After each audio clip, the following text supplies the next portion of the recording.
Late gentleman, हम discuss कर रहे थे एफपीएससी के 2022 के साल में जितने भी एमसीक्यूज आए थे उनका जो जीके था वो हम डिस्कस कर रहे थे।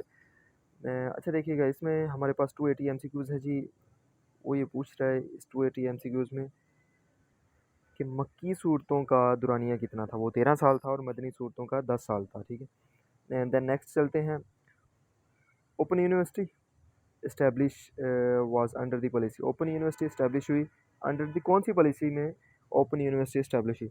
72 की पॉलिसी जो एजुकेशन पॉलिसी थी ज़ियाउल हक की, जुल्फ़कार अली भुट्टो, सॉरी ज़ियाउल हक की नहीं, जुल्फ़कार अली भुट्टो साहब की। ठीक है, उसमें इस्टेब्लिश होती है 72 में। जो एजुकेशन पॉलिसी आती है, एजुकेशन रिफॉर्म्स आती हैं, उसमें देखिएगा उसमें क्लास 8 तक एजुकेशन बिल्कुल फ्री होती है और बाय गवर्नमेंट। ठीक है, गवर्नमेंट इसको प्रोवाइड करती है। लेकिन 74 में जब इसको मज़ीद रिफॉर्म्स किया जाता है तो अप टू मैट्रिक तक एजुकेशन किसी भी कैंडिडेट की वो बिल्कुल मुफ्त होती है। ठीक है, इसमें हमारे पास आर्टिकल 1973 के कॉन्स्टिट्यूशन का आर्टिकल जो 25A है वो ये रिवाइव करता है जी कि 16 ईयर एज, ठीक है, ये गवर्नमेंट की ज़िम्मेदारी है, article 25A। Then next discuss करते हैं जामिया मिलिया एम्फेसाइज ऑन। जामिया मिलिया जो तहरीक थी, मोमेंट थी, वो किस पे एम्फेसाइज करती थी? वो कहती थी कि रिलीजियस एजुकेशन भी होनी चाहिए और साइंटिफिक एजुकेशन भी लाजमी है। देन नेक्स्ट चलते हैं जी। इन विच सूरा 27 एट्रीब्यूट ऑफ अल्लाह मेंशन। सूरा हदीद में 27 एट्रीब्यूट शामिल है। देन नेक्स्ट है जी। Which century is known as the age of reason. Age of reason कौन सी सेंचुरी को कहा जाता है? यूरोप में रेनेसांस स्टार्ट हुआ और 18वीं सदी को कहा जाता है कि एज ऑफ रीज़न, जिसमें लॉजिक पे बात की जाती थी, फैक्ट एंड फिगर। ठीक है, हर चीज़ का लॉजिक चाहिए था उन्हें। देन नेक्स्ट चलते हैं जी। Which better which letter is used most time in holy Quran. Holy Quran में सबसे ज़्यादा दफ़ा अलिफ का इस्तेमाल हुआ है। देन नेक्स्ट है जी। हज़रत उमर रज़ी अल्लाह तआला की शहादत के बारे में पूछा गया है, कब हुई? 1 मुहर्रम 24 हिजरी को। देन है जी। द प्रेसिडेंशियल आर्डर के बारे में पूछा गया है कि प्रेसिडेंशियल आर्डर नेशनल असेंबली को डिसॉल्व करने के बाद कितने दिनों में इलेक्शन करवाने का पाबंद होता है? 90 दिनों के बाद इलेक्शन करवाने का पाबंद होता है। देन नेक्स्ट है जी हमारे पास एयरलाइंस के बारे में है, एयरवेज़ के बारे में। इत्तेहाद एयरवेज़ यूनाइटेड अरब एमिरेट की एयरवेज़ है। कतर एयरवेज़ किसकी है जी? कतर की है। ठीक है, इसी तरह पाकिस्तान की एयरलाइन के बारे में पूछे तो पीआईए पाकिस्तान की नेशनल पुरानी एयरलाइन है। लेकिन सबसे जो पुरानी एयरलाइन है वो ओरिएंट एयरलाइन है, जो इस्टेब्लिश हुई 1948 में। इसको काउंटर चेक कर लीजिएगा, लेकिन आई थिंक ये करेक्ट है। उसके बाद कंटस एयरलाइन जो सबसे मशहूर है वो है जी ऑस्ट्रेलिया की। देन उसके बाद पाकिस्तान की सबसे पुरानी ओरिएंट, और इसके बाद पीआईए आती है 55 के राउंड बाउंड। इसको चेक कर लीजिएगा, आई थिंक 52-3 है। तो उसने पाकिस्तान की पीआईए ने सबसे पहला जो सफ़र किया वो जॉर्डन का किया था। ठीक है, जॉर्डन का वाया कैरो।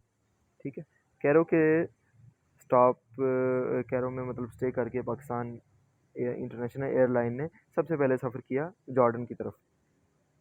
देन है जी। Which of the following countries share the border with Caspian sea. के साथ कौन सी कंट्रीज बॉर्डर शेयर करती हैं? देन नेक्स्ट है जी। In which surah does the letter F A did not appear. यहाँ पे लेटर किसके साथ एफ ए अपेयर हुआ है? वो सूरा फातिहा के साथ।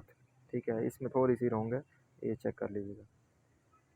देन नेक्स्ट है जी हमारे पास। Ibn Sina was born in which country. Ibn Sina Uzbekistan में पैदा हुए। ठीक है, और ये इंडिया में भी आए थे। और इन्होंने, सॉरी इन्होंने नहीं, वो किसी और कोई और साइंटिस्ट थे, उन्होंने कोई सियाहत थे, कोई साइंटिस्ट लगा लें, हिस्टोरियन लगा लें, उन्होंने एक बुक लिखी थी, वो सर्च कर लीजिएगा। अल बिरूनी है या फिर इब्न सीना ही है।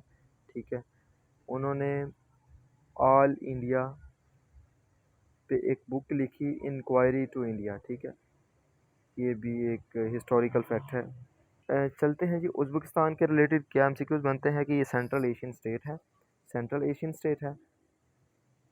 देन उसके बाद ये जी उज़्बेक का जो नेशनल हीरो है वो है जी ज़हीरुद्दीन बाबर, जो कि मुगलिया सल्तनत का फाउंडर भी था। मुगलिया सल्तनत का फाउंडर ज़हीरुद्दीन बाबर 1526 से लेके 1530 तक ये हुकूमत करते हैं और 1530 में इनका इंतकाल हो जाता है। ठीक है, जो मुगलिया सल्तनत का एंड होता है 1857 में, 1857 में जंग आज़ादी के नतीजे में। ठीक है, नेक्स्ट ताजिक के बारे में बात करते हैं। ताजिकिस्तान पाकिस्तान के साथ बॉर्डर शेयर करता है, और पाकिस्तान और अफ़गानिस्तान के साथ छोटी सी स्ट्रिप पट्टी के साथ। ठीक है, और ताजिकिस्तान के बारे में याद रखिएगा, ताजिकिस्तान को कोई सी पोर्ट नहीं लगती। ठीक है, ताजिकिस्तान के पास कोई भी सी पोर्ट नहीं है। उसके साथ कज़ाकिस्तान, कज़ाकिस्तान के पास सबसे बड़ा वो न्यूक्लियर ज़खायर मौजूद हैं। ठीक है, न्यूक्लियर ज़खायर मौजूद हैं, यूरेनियम ज़खायर मौजूद हैं सबसे ज़्यादा कज़ाकिस्तान में all over the world. Then है जी, who is current ambassador of Pakistan to China? Moinul Haq साहिब हैं जी, पाकिस्तान टू चाइना जो एम्बेसडर हैं। देन सबसे पहले विज़िट किया था हुसैन शहीद सरवर्दी साहब ने, जो पाकिस्तान के प्राइम मिनिस्टर भी थे 1958 में या 7 में। इन्होंने विज़िट किया प्रॉबेबली चाइना में, सबसे पहला विज़िट उन्हीं का था। ठीक है, देन नेक्स्ट है जी, साइंटिफिक स्टडी ऑफ इंसेक्ट के साइंटिफिक स्टडी को हम क्या कहते हैं? कीड़ों की साइंटिफिक स्टडी को हम कहते हैं एंटोमोलॉजी। ठीक है, एंथ्रोपोलॉजी का क्वेश्चन आता है। एंथ्रोपोलॉजी एंथ्रोपोलॉजी कहते हैं जी इंसानी तरीक़ की स्टडी को एंथ्रोपोलॉजी कहते हैं। Then industrial revolution started from which country? England से इंडस्ट्रियल रेवोल्यूशन स्टार्ट होती है 18वीं सदी में। 18वीं सदी में इंग्लैंड में वो इंडस्ट्रियल रेवोल्यूशन स्टार्ट हो जाती है। इंटरनेशनल टीचर डे मनाया जाता है जी हर साल 5 अक्टूबर को। एवरेज इंसानी जिस्म में सोडियम क्लोराइड होता है जी 250 ग्राम्स। यानी जी the major objective of Aligarh movement, Aligarh movement के जो मेजर ऑब्जेक्टिव कौन कौन से, मेजर गोल कौन कौन से थे? साइंटिफिक लुक और एजुकेशन भी इनकी मेजर एजुकेशन थी, और दूसरी साइंटिफिक लुक मतलब साइंसी तरीक़ाकार को तरजीह देना। ठीक है, और अलीगढ़ मूवमेंट, अलीगढ़ स्कूल बेटा स्टार्ट होता है 1975 में, और ये बिकेम यूनिवर्सिटी बनती है 1920 में। इसको स्टार्ट करने वाले सर सैयद अहमद ख़ान थे। सर सैयद अहमद ख़ान 1817 में पैदा होते हैं, 1898 में 98 में इनका इंतकाल हो जाता है। ठीक है, और इन्होंने कई किताबें लिखी वर्ल्ड वार टू पे, वर्ल्ड वार टू पे नहीं, इंडिपेंडेंट वार पे, जिसे वो म्यूटिनी भी कहते हैं, sir Syed Ahmad Khan. Then next MCQ है हमारे पास सीक्रेट एजेंसी के बारे में जी, SAPO। ठीक है, सीक्रेट एजेंसी है स्वीडन की। देन अलजाई के बारे में फैक्ट पूछा हुआ है जी, अलजाई का कलर कौन सा होता है? ग्रीन होता है। They do not have roots. ठीक है, और उनके स्टेम में कोई जड़ वगैरह नहीं होती, flowers and fruits. The next है जी, who was the inventor of bitcoin? Bitcoin किसने इन्वेंट किया जो कि आजकल चर्चा में है? Satoshi Nakamota Nakamoto. ठीक है, इन्होंने बिटकॉइन को, जो कि एक डिजिटल करेंसी है, उसको इन्वेंट किया, ईजाद किया। ये थे जी आपके 300 तक क्वेश्चन। इंशाल्लाह नेक्स्ट वीडियो में डिस्कस करेंगे मज़ीद।